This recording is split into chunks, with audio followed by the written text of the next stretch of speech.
ઇમરાન હબીબભાઈ રાવમાં અમારા જૂના પાડોશી હતા. હું એક રાતમાં મમ્મીના ઘરે રોકાવા ગઈ હતી ત્યારે ઘરની બાજુમાં ટેલર છે, લેડીઝ ટેલર, ત્યાં બ્લાઉઝ સીવડાવવા હું બેઠી હતી. આવી ધર્મી ન્યા જ બેઠો હોય છે, એની બેઠક ન્યા જ છે. લેડીઝ નો ધંધો તો એ ન્યા જ બેઠો હોય છે. ટેલર લગભગ એના સપોર્ટમાં જ છે. ત્યાંથી હું નીકળી એક રાત્રે જે ઘટનાનો બનાવ બની તે રાત્રે મારા ઘરે કોઈ નહોતું, ત્યાં બેઠા હતા ત્યાં એને જાણી લીધું વાત માંથી. જૂના પાડોશી હતા એટલે એટલી વાતચીત તો આપણે થાય એમ. પછી તરત જ પાછળ આવીને મૂંગો દઈને, બધાના બ્લોક સરખા જ છે એટલે રૂમ ખબર જ હોય ને ક્યાં છે ક્યાં શું છે, એટલે સીધો ત્યાં લઈ ગયો અને મારું પેલા તો ટોક કાઢી નાખ્યું. એટલે હું કાંઈ કરી ન શકું. મારા પપ્પા એક જ અને મારી ઢીંગલી ઘોડિયામાં સૂતી હતી.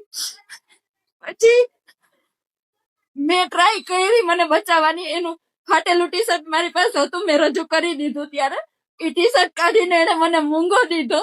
પછી મારી સાથે નો કરવાના કામ કરી રહી રાતે. પછી એ જ હાલતમાં મારા ફોટા ને વિડીયો લેતો હતો. મારા પપ્પાને ઉધરસ આવતા એ ભાગી ગયો ટી શર્ટ વગર જ. એટલે ભગવાનને ક્યાંક કરવું હશે તો એ ટી શર્ટ મારી પાસે રહી ગયું. પછી હું ડરી ગઈ એટલી કે હું મારા ઘરે જતી રહી. પછી ત્યાંથી 2 દિવસ સુધી એને રેકી કરીને મારું સાસરાનું ઘર જ્યાં છે, જ્યાં હું ને મારા ઘરવાળાને મેં ભાડે રહેતા હતા. જેવો મારો ઘરવાળો બહાર જાય એવો ઘરમાં ઘૂસી જાય. મારી ઢીંગલીની સામે મારી સાથે નો કરવાના કામ કરે, વિડીયો બતાવીને તારા સાસરિયાને બતાડી દઈશ, વાયરલ કરી દઈશ, આમ કરી નાખીશ, એમ કરી નાખીશ. ડેરીએ મારા માણસો રહે છે, છરીએથી મારી નાખીશ. નો એવી ધમકી આપીને અવારનવાર. તોય હું સર એટલી સ્ટ્રોંગ છું ને, હું બીવું નહીં એમ. પણ એ પોલીસ હતો, એક જ ધમકી દે, પોલીસ નું કાંઈ ન બગાડી લે. તારે જ્યાં દોડવું હોય ત્યાં દોડી લેશે, બધા અમારા જ હોય.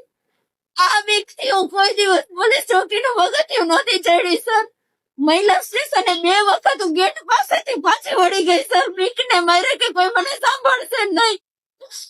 મારા સુધી હતું ત્યાં સુધી મેં બહુ સહન કર્યું સર. વાત મારી દીકરીને આવી, પછી મારી દીકરીને વેચવા સુધીની. મારી દીકરી એના પગ પકડતી મારી માને મૂકી દે, મારી માને મૂકી દે, તું રહેવા દે.